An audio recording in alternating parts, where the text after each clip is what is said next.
nhớ rằng ít chồng nè chỉ có tin anh trà thế ít chồng phong như sa đà rồi xí mà nó cụ yếu một sai nhá là tôi ở cái là gì không có một xí lên sự không nó không hào sai một thì giờ đã chỉ rằng thật cũng một sao là cũng mà dành thiết thay cho chia cho bé chồng phong như sa đà tao sai thế tao bỏ dồn dĩ một là giá tòn tê cho nên nó cháy chồng phong như sa đà sắc cái sai thật cũng một sao là cũng mà dành thiết cho bé chồng phong như tao sai sẽ nên một đã chỉ rằng cho bé sa đà tao sai giờ linh ta sẽ đảm bảo xía thia chậu của cá bé một sai tàu cho lúc xí hà nọ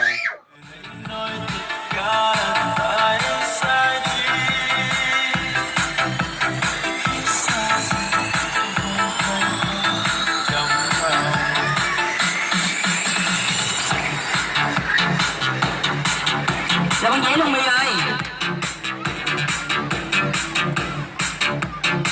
Let's go. Anh ơi lên xe.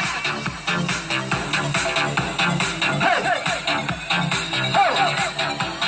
Lên nào. Lên là lên là lên là lên là lên. Lúc lên là lên lên. Hey.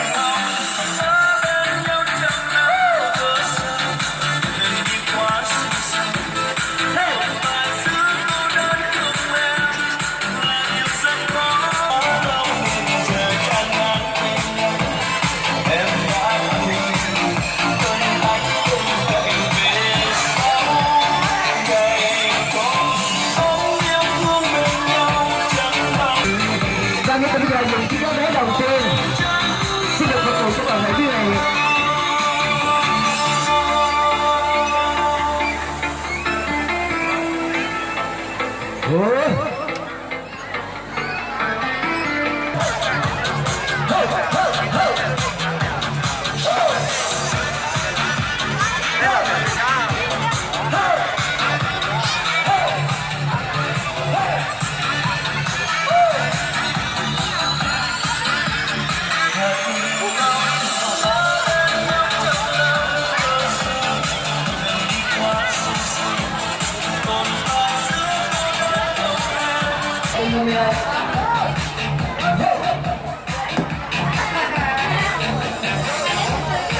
Melody.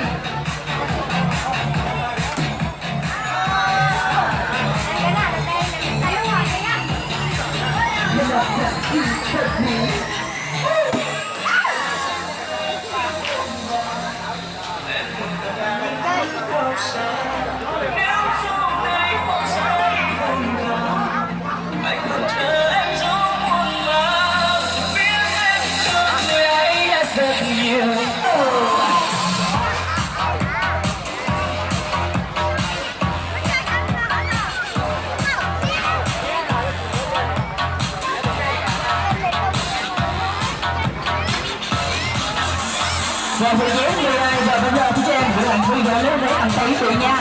10.000 đồng 2 con số nữa quý vị ơi. Đó, lên nấu chân mắt chân bố đi. Luôn là nấu cho vừa lòng nhau quý vị ơi. Bây giờ mới ghé lên đẹp vàng đi. Fan có nhiều fan quý vị.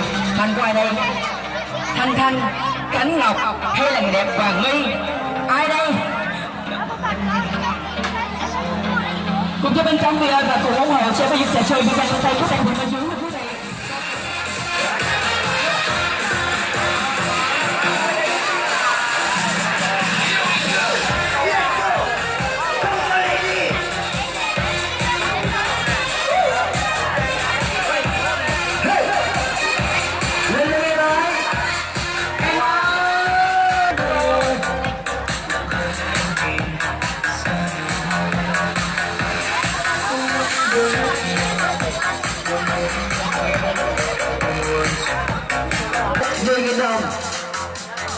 Ngay từ bây giờ nhân viên chúng tôi đang phục vụ cho quý vị cùng tất cả các bạn mình qua những chiếc vé đầu tiên.